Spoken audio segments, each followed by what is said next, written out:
마태복음 6장에서 주님께서는 이렇게 말씀하셨습니다. 사람에게 보이려고 너의 의를 행치 않도록 주의하라. 그렇지 아니하면 하늘에 계신 너희 아버지께 상을 얻지 못하느니라. 그리고는 선한 일을 할 때 오른손이 하는 일을 왼손이 모르게 하여 하나님께만 영광을 돌리라 하셨습니다. 주님께서 이렇게 말씀하지 않았다 할지라도 선한 일을 하고서 나팔을 부는 것보다는 자기 자신을 숨기는 것을 누구나 덕스럽게 생각을 합니다. 그런데 말입니다. 정작 주님께서는 당신이 하시는 선한 일을 숨기지 않고 일부러 드러내셨습니다. 바로 이것 때문에 유대인들과 충돌이 이어졌고 끝내는 돌을 들어 예수님을 척살하려는 데까지 이르게 됩니다. 왜? 주님께서는 숨기라 말씀해 놓으시고 당신은 행하는 선한 일을 다 드러내셔서 이 사단을 만들어 내는 것일까요? 그리고 유대인들은 대체 선한 일을 하시는 예수님을 왜 죽일 만큼 미워한 것일까요? 사람을 죽이는데도 다양한 방법이 있습니다. 최고로 그 인권을 인정해서 고급하게 죽이는 방법은 전기의자나 약물로 사용시키는 겁니다. 그런데 사람에게 돌을 던지는 건 이런 의미입니다. 이 인간은 인간이 아니야. 짐승보다도 못해. 자, 왜 예수님이 선한 일을 하시는데도 불구하고 인간이야 짐승보다도 못한 취급으로 사람들이 벌떼같이 달려들어 죽이려고 한 것일까요? 이에 대한 당사자들인 유대인들의 대답을 들어보겠습니다. 선한 일을 인하여 돌로 치려는 것이 아니라 참남함을 인함이니 네가 사람이 되어 자칭 하나님이라 하기 때문이다. 이 대답 속에 기독교 신앙의 중심이 들어있어요. 우리는 하나님을 믿습니다만은 하나님을 뭘로 믿어요? 봤어요? 머릿속에는 개념으로 하나님을 믿는 거지 하나님을 진짜로 믿는 기독교는 예수님을 하나님으로 믿는 거예요. 이 부분을 세상 사람들은 이빨을 갈며 싫어하는 거고요. 선한 일 때문이 아닌 예수님의 말 때문에 돌을 들었다라는 거예요. 선한 일을 왜 나무라겠습니까? 좋은 일을 왜 핍박하겠습니까? 사람의 병을 고치고 죽은 사람을 살려주는 일은 얼마나 귀하고 가치 있고 놀라운 일입니까? 박수 쳐야 될 일이지요. 문제는 예수님이 당신을 감히 하나님이라 말하고 있는 것을 도저히 받아들일 수 없다라는 거예요. 예수님은 우리 자신과 똑같은 연약한 인간의 모습이었습니다. 도리어 이사야 53장은 보통 사람들보다 더 못난 모양새였다라고 밝혀줍니다. 나보다도 훨씬 못난 것이 하나님이라고 감히 말을 합니다. 얼마나 기가 막혔겠습니까? 오늘은 유대인들에게 엄청난 기적을 행하시는 예수님이 하나님이 되어서는 안 되는 이유를 살펴보겠습니다. 다시 한번요. 엄청난 기적을 행하시는 예수님께서 절대로 하나님이 되어서는 안 되는 이유가 유대인들에게 무엇이었는지를 살펴보려고 합니다. 우리가 계속해서 보고 있지만 요한복음에서 주님께서 말씀하실 때마다 강조하시는 단어 하나가 나와요. 아버지예요. 내 안에 아버지가 계시다. 아버지는 내 뒤에 있다. 나는 아버지의 하는 일을 하고 있을 뿐이다. 나는 아버지의 뜻대로 하고 있다. 계속해서 아버지를 얘기해요. 유대 사회에서 아버지가 가진 특정한 기술은 아들에게만 전수되어졌습니다. 형제에게도 주지 않습니다. 아들에게만 전수시켰습니다. 아들이 없으면 전수되지 않았습니다. 그러면 그 특정한 기술이 사멸되기 때문에 카인을 아들로 입양을 시키고 나서야 자신의 기술을 물려주었습니다. 그래서 어떤 사람이 가진 기술이 누구도 흉내낼 수 없을 정도로 독보적이라면 누군가가 그 기술을 흉내내고 있습니다. 그러면 그 사람은 반드시 그 사람의 아들인 겁니다. 이게 유대 사회의 특징이었습니다. 아들에게 기술 이전이 거의 끝날 때쯤이면 늙은 아버지는 자신의 모든 일을 아들을 통해서만 합니다. 재료를 사올 때도, 물건을 전할 때에도, 수금을 할 때에도, 대출을 받아올 때도 다 아들을 통해서만 자신의 일을 합니다. 그러다 보니 아들은 완벽하게 아버지의 기술뿐만 아니라 아버지를 닮아가게 됩니다. 삶도 아버지와 똑같아지는 겁니다. 바로 이런 문화적 배경 속에서 주님은 당신을 아버지의 아들이라고 주장한 것입니다. 그러면 유대인들은 알아듣습니다. 요셉의 아들이라는 얘기가 아니라 저 예수라는 사람이 자꾸 아버지 하는데 그 아버지는 하나님이라는 걸 대번에 그들은 알아듣습니다. 사실 예수님이 하시는 기적의 일들은 하나님이 아니고는 할 수 없는 일이었습니다. 눈속임이 아닌 이상 틀림없이 하나님만 하실 수 있는 일이었습니다. 유대인들은 이 놀라운 일을 좋아했고 열광하고 따라다녔습니다. 그러나 예수님께서 당신이 하나님의 아들이라고 말을 해주자 안색이 변하며 화를 냈습니다. 그리고 돌을 들었습니다. 여러분 이상하지 않습니까? 분명히 하나님만 하실 수 있는 일을 하고 있다면 하나님의 아들이 맞는 겁니다. 거기에 하나님만 하실 수 있는 일을 하고 있는 그 당사자가 내 아버지가 하나님이라고 말을 한다면 당연히 들어야 되는 것 아닐까요? 구약성경에 모세도 기적을 행합니다. 하나님이 행하셨어요. 모세를 통해서. 엘리야도 기적을 행했습니다. 하나님이 하셨습니다. 엘리사야도 기적을 행했습니다. 물론 하나님이 하셨습니다. 하나님의 선지자들이 기적을 행함으로 하나님이 드러났지요. 그런데 이런 선지자들의 기적은 일시적인 거였어요. 그리고 구약성경에 있는 모든 기적의 선지자들의 기적을 다 합한 것보다 더 많은 기적을 예수님이 행하고 계십니다. 한두 번 행하는 게 아니라 무려 3년 동안의 사역 속에서 예수님이 고치고 싶은 사람들은 다 고치고 살리고 싶은 사람들은 다 살렸어요. 하나님의 선지자들과 비교 자체가 안 되는 사역을 하고 있으면서 당신은 하나님의 선지자가 아니라 하나님의 아들이라고 말을 합니다.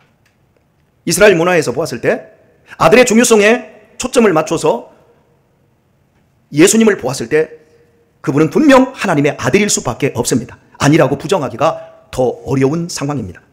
그런데 유대인들은 예수님을 참남하다며 돌로 쳐 죽이려고 합니다. 이 상황에서 우리는 건강한 정신을 가지고 있다면 두 가지 질문을 던져야 합니다. 첫 번째입니다. 대체 예수님이 하나님만 하실 수 있는 기적을 독보적으로 행하는데 그 아들이 아니라면 예수는 누구란 말입니까? 더 심각한 질문을 한 가지 더 뽑아낼 수 있습니다. 그렇다면 하나님의 아들이라는 사실은 무엇으로 증명해야 하는 것일까요?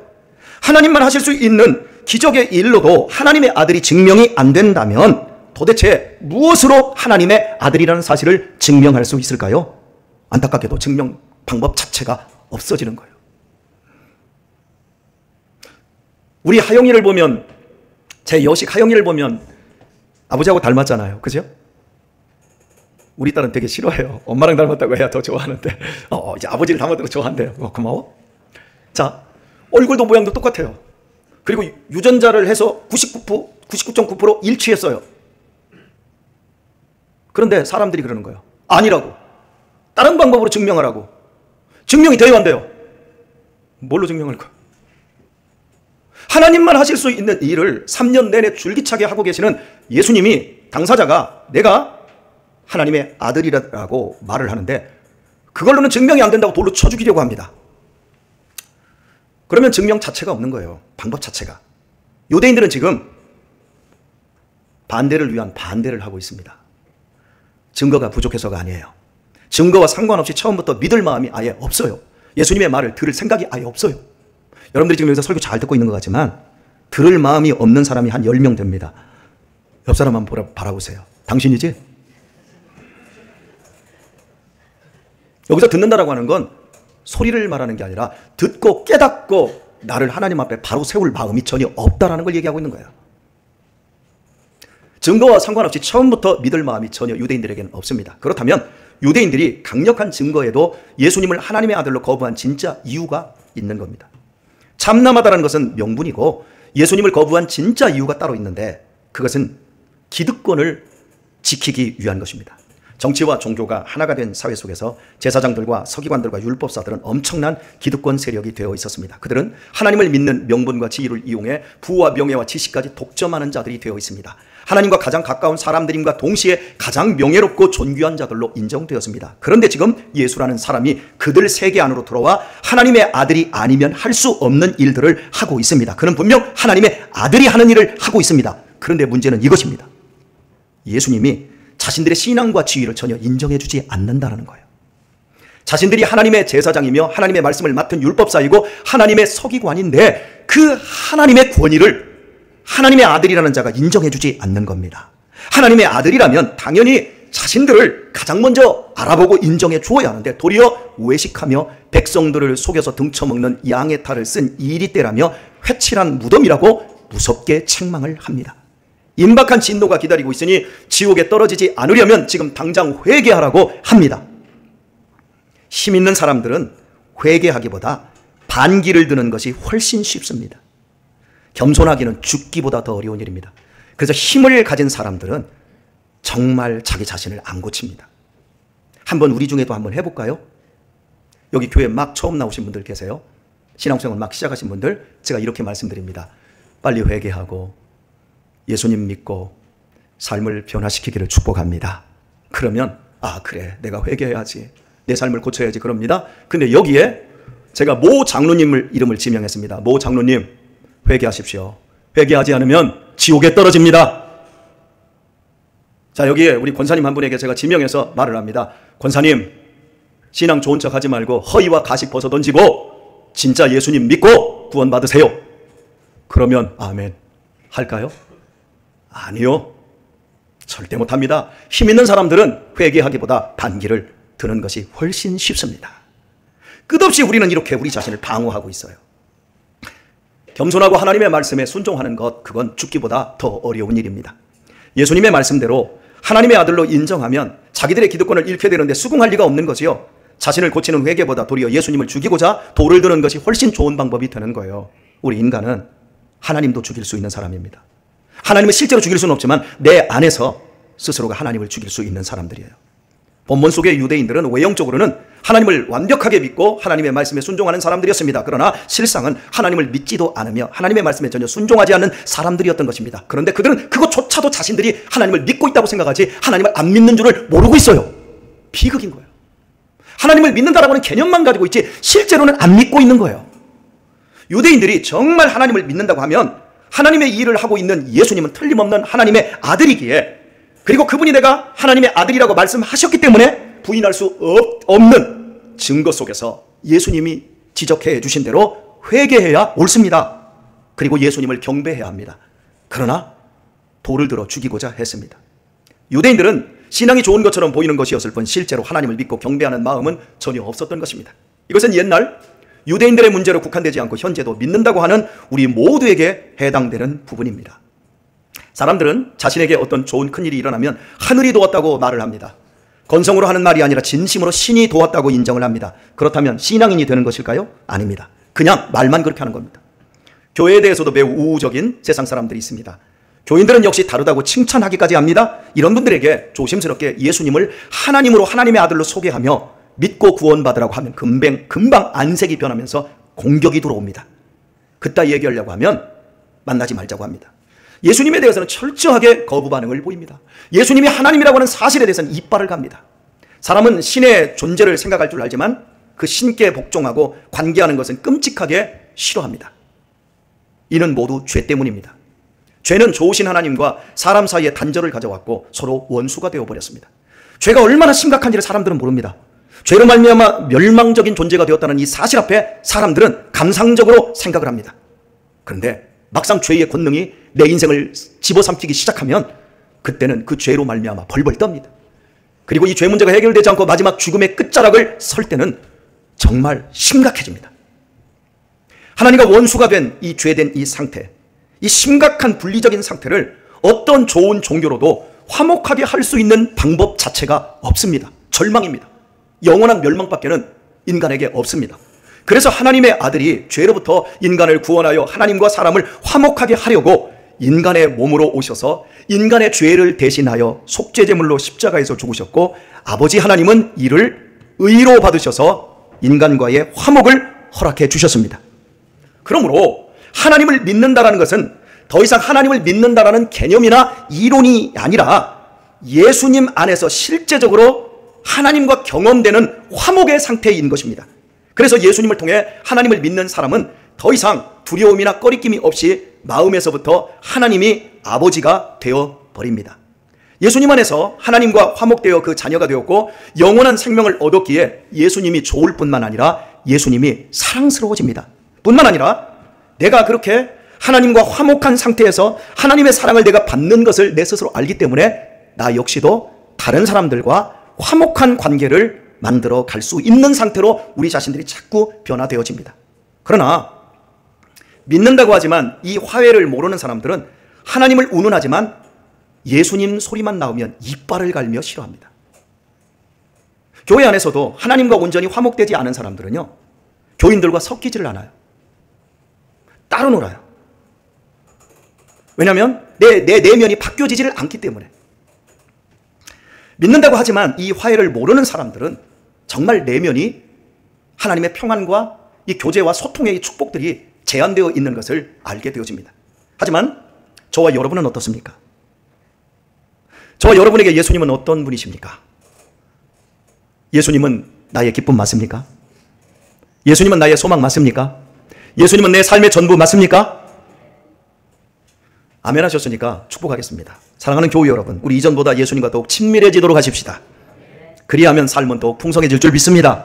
그러나 안타깝게도 우리 중에는 아버지와 아들의 관계에 대하여 잘 알지 못하는 분들이 분명히 계십니다. 그런 분들은 하나님의 존재만 믿을 뿐 아들을 통해 하나님을 아버지라 부르고 있는 깊은 관계를 경험하지는 못합니다. 좋아서 사랑을 주고받는 관계를 알지 못하고 하나님을 두려워서 매맞을까 봐 교회를 다니는 겁니다. 그리고 혼자만의 신앙생활을 고독하게 합니다.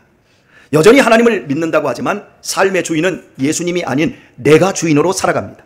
예수님의 말씀이 내 삶을 이끄는 것이 아니라 내 감정이 내 삶을 이끌어갑니다.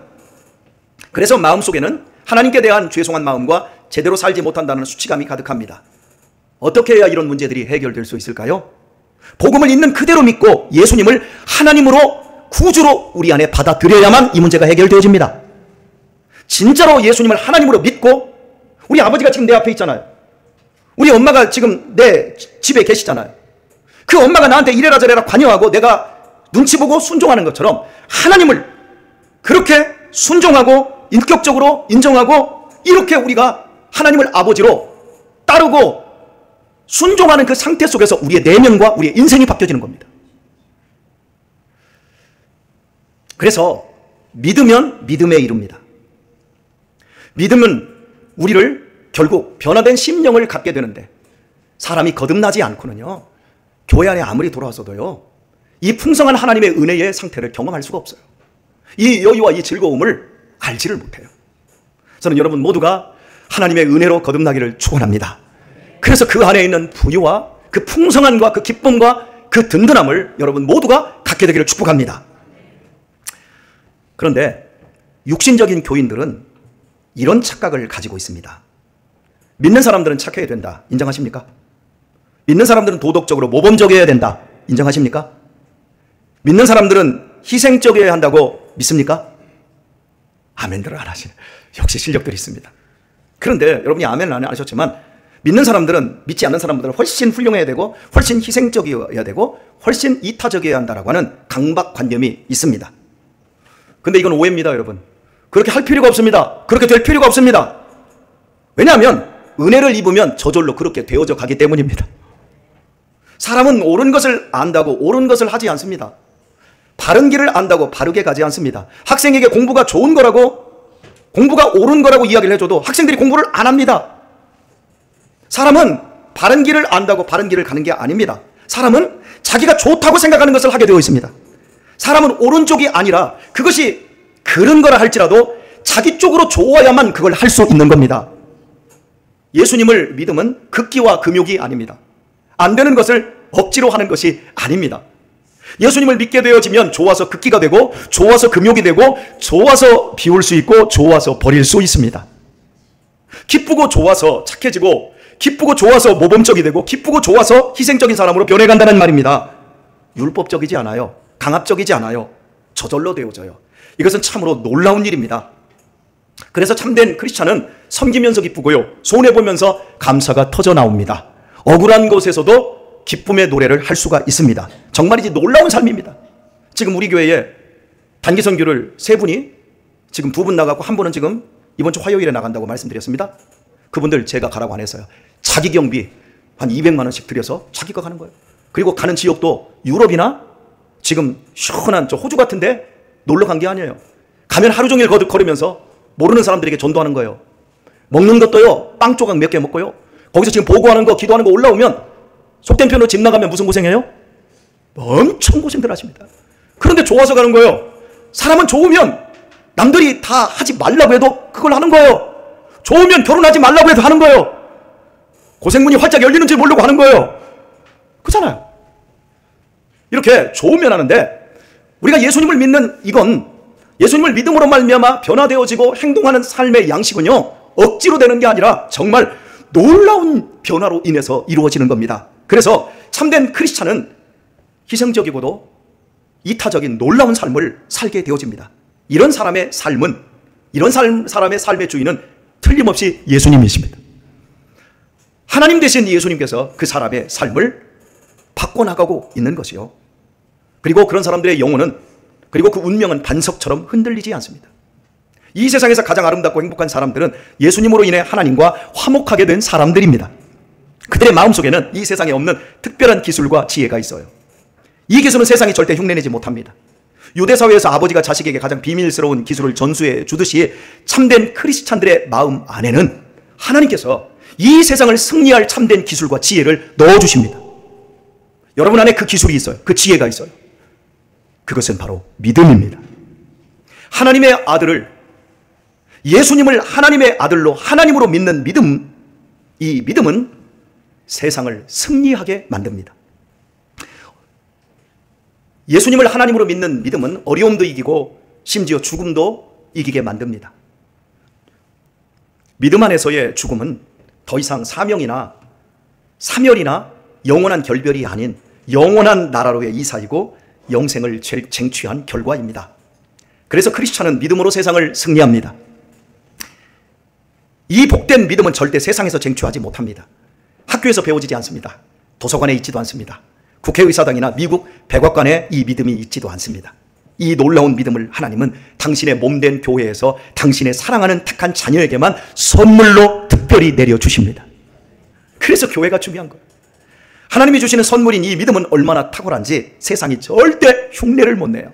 이 믿음으로 우리들이 예수님을 귀하게 여기고 예수님과 밀접하고 좋은 관계만 가질 수 있다면 어떤 상황에서도 얼마든지 이 세상을 승리하며 천국으로 이사하기까지 복된 인생을 살 수 있게 되어집니다.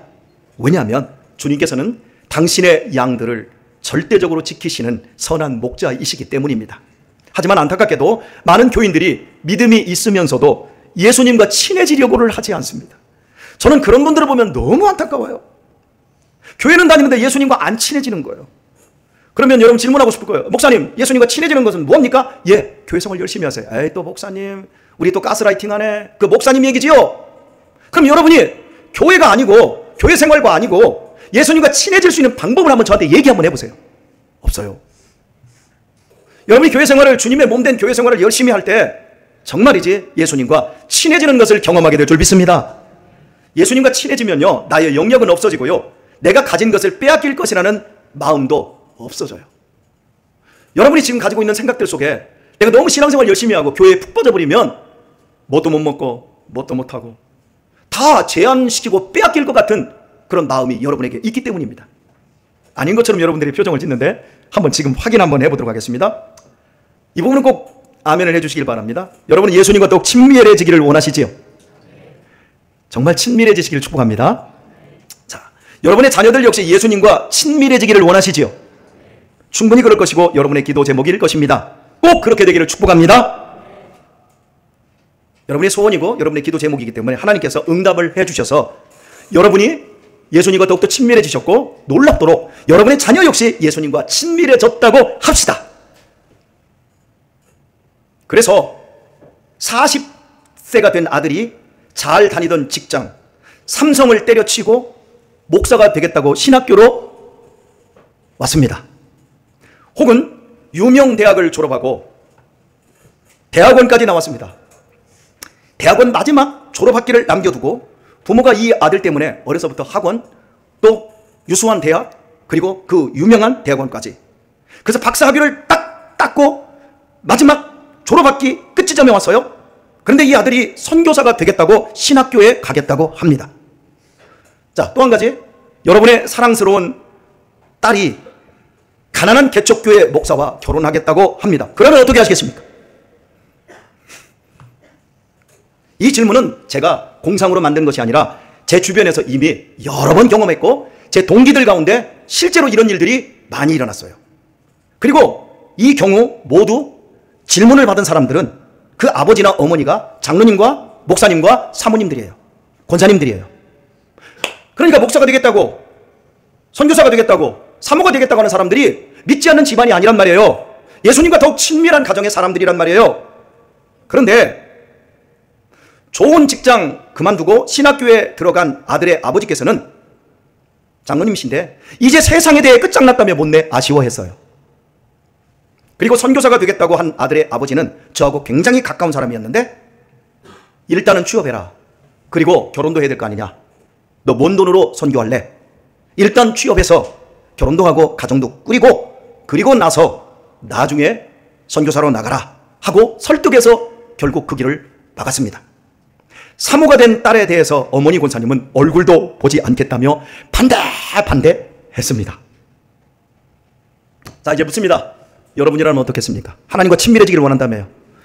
우리 자녀들이 하나님과 친밀해지기를 원한다고 분명히 아멘 하셨습니다. 여러분이라면 어떻게 하시겠습니까? 왜 목사나 선교사가 되면, 왜 사모님이 되면, 가난한 교회의 사모님이 되면 세상이 끝나고 하늘이 무너지는 것처럼 느끼는 걸까요? 세상 기득권이 예수님과 친밀해지는 믿음의 축복보다 더욱 크게 느껴지기 때문입니다. 믿음의 부유함이 세상 부귀 영화보다 못한 겁니다. 이렇게 많은 경우 믿는 모양새와 믿는 내용이 다를 수 있어요. 우리의 꺼죽은 우리의 속에 있는 것으로 분명히 나중에 열매를 맺습니다. 겉은 아무리 꾸밀 수 있어요. 하지만 변화는 안 됩니다. 쭉정이가 되고 마는 거예요. 제가요, 목사로 살아보니까 세상이 끝나기는커녕 하늘이 무너지기는커녕 여전히 세상이 그대로 있더라고요. 세상은 제 앞에 골리앗처럼 시퍼렇게 살아있고 하루도 제가 세상을 떠나서 살아본 적이 없습니다. 그때마다 제가 목사가 되었기에 믿음으로 이겼지 저는 백전백패했을 것입니다. 주님과 친밀해질 수밖에 없는 위치에 제가 없었다고 한다면 저는 지금쯤 세상 진흙탕에서 허우적거리고 있을 것이고 아마 벌써 죽었을지도 모릅니다. 저는 앞으로도 주님과 더욱 친밀해지고 싶습니다. 일마다 때마다 주님의 간섭을 받고 싶습니다. 그리하여 남은 인생의 때를 믿음의 순례자로 승리하고 천국으로 이사하는 것이 저의 목표입니다. 주님과 친밀해질 수 있고 주님과 함께 살 수 있다고 한다면 저는 어떤 것도 다 양보할 수 있을 것 같습니다. 어떤 고생도 다 감수할 수 있습니다. 왜냐하면 주님과 친밀해질 때만이 길을 잃지 않고 승리할 수 있기 때문입니다. 제가 살아온 인생 속에서 내 식구가 살아갈 때 한 달에 17만 원 가지고도 살았습니다. 그때 주님과 더욱더 친밀해질 수 있었습니다. 그리고 그건 그 경험을 하고 지금 한 달에 320만 원 주고 삽니다. 넘치도록 부유하게 삽니다. 제 경험상 저는 우리 아들 셋이 지금 여기 있습니다. 저는 우리 아이들에게 얘네들의 선택이지만 해병대에 가라고 저는 지금도 권면합니다. 2살 때부터 해병대가 제일 좋다고. 유튜브에 나오는 해병대의 그런 멋진 모습들 계속해서 보여줍니다. 우리 유아도 해병대 간답니다. 우리 유신이도 해병대 간답니다. 유민아, 넌 어떻게 할래? 세상에서 가장 좋은 대학 해병대.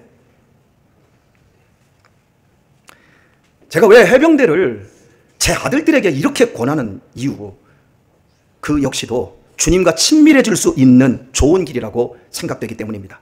제 경험상 군대에 고단했던 현장에서 주님을 참된 구주로 믿을 수 있었고 주님과 가까워질 수 있었습니다.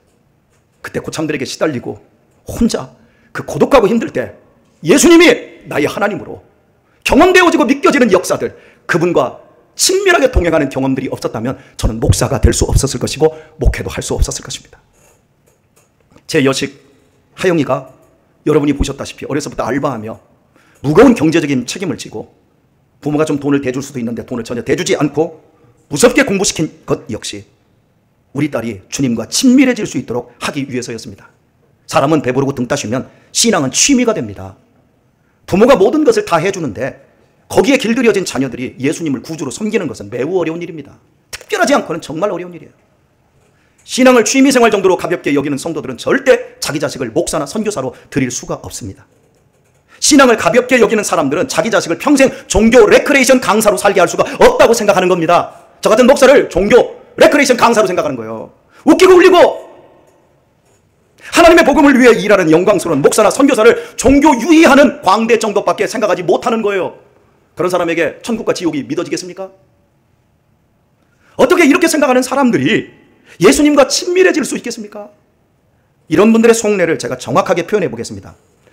예수님이 내 주인이 된다느니 우리 집에 오셔서 다스리겠다느니 하지 마시고 건강하게 돈 잘 벌고 잘 먹고 잘 살게 해주시고 나 좋은 대학 붙여주시고 좋은 직장 붙여주시고 좋은 사람 만나서 알콩달콩하게 살게 해주시고 이런 거나 예수님 힘써주시고 그리고 혹여 내가 죽을 때 천국이 있다면 그때 나 좀 한 자리 껴주세요. 들킨 것 같죠? 마음에 천국과 지옥이 안 믿겨지는 거예요. 예수님으로 인해 하나님과 화목하게 되어 구원받은 기쁨도 없고 하나님의 왕국에 대한 꿈 자체가 없는 거예요. 건물주가 되는 게 목표가 되는 거예요. 그냥 이 땅에서 먹고 살고 남들 하는 거 다 하고 누리고, 그리고 죽을 때 안 아프고 잠자다 죽는 게 그냥 인생의 목표가 돼버리는 거예요. 하나님이 그런 영광을 여러분에게 주실 것 같습니까? 하나님이 여러분에게 이렇게 속을 것 같습니까? 절대 안 속습니다. 우리의 내면 세계들이, 이런 사람들이 제가 지옥에 가깝다며 회개하라고 권면하면 어떻게 되겠습니까? 저런 말은 하나님의 말씀이 아니라 목사 개인의 말이라며 속에서부터 돌멩이를 쳐들어 올리고 말 것입니다. 안타깝게도 이런 불행한 일이 자신도 모르게 교회 안에서 끝없이 반복되고 있다는 사실조차 자기 자신들이 인지하지 못하고 있습니다. 그래서 믿음의 부요함도 모르며 신앙이 성장하지 못한 채 쭉쟁이로 그대로 존재합니다. 참으로 불행이 아닐 수 없습니다. 사랑하는 성탄 장로교회 우리 교회 여러분, 우리 가운데 하나님이 역사하시는 증거들이 있습니까? 없습니까? 지난 1년 동안 이 교회 안에서 하나님이 우리와 함께 하시는, 예수님이 하나님 되신 증거들이 있습니까? 없습니까? 얼마나 많이 있었는지 아십니까? 근데 그런 걸 보면서도 나는 죽었다 깨어나도 예수님을, 이 교회에서 역사하는 예수님을 하나님으로 인정을 안 해요. 정말 불행한 겁니다. 지금까지 믿음의 거룩한 길을 달려오신 우리 사랑하는 교회 여러분, 믿음의 길을 잃지 않기를 축복합니다. 그동안 많이 수고하셨습니다. 그 수고가 헛되이 되지 않을 줄 믿습니다. 오늘의 말씀을 맺습니다. 착한 척 하는 것으로 안 됩니다. 신실한 척 하는 것으로도 안 됩니다. 착하기 위해서 노력하는 것도 안 됩니다. 신실하게 되기 위해서 노력하는 것도 안 됩니다. 그거보다 더 중요한 건 정말 예수님이 내 주인이 되어야만 합니다. 예수님이 내 하나님이 되어야 하고, 더욱 예수님과 우리가 친밀해져야 하는 것이 먼저입니다. 예수님의 기쁨이 내 기쁨이 되어야 합니다. 예수님의 감정이 내 감정이 되어야 합니다. 예수님의 꿈이 내 꿈이 되어야 합니다. 예수님이 절대 내 하나님, 내 주인이 되고 예수님과 더욱 친밀해지는 것이야말로 이 세상에서 가장 행복하고 가장 기쁘고 가장 보람되게 살 수 있는 유일한 길입니다. 우리의 남은 생애를 통해 예수님이 하나님으로 드러나고 목격되는 복된 믿음의 삶을 열매 맺을 수 있길 예수님의 이름으로 축원드립니다.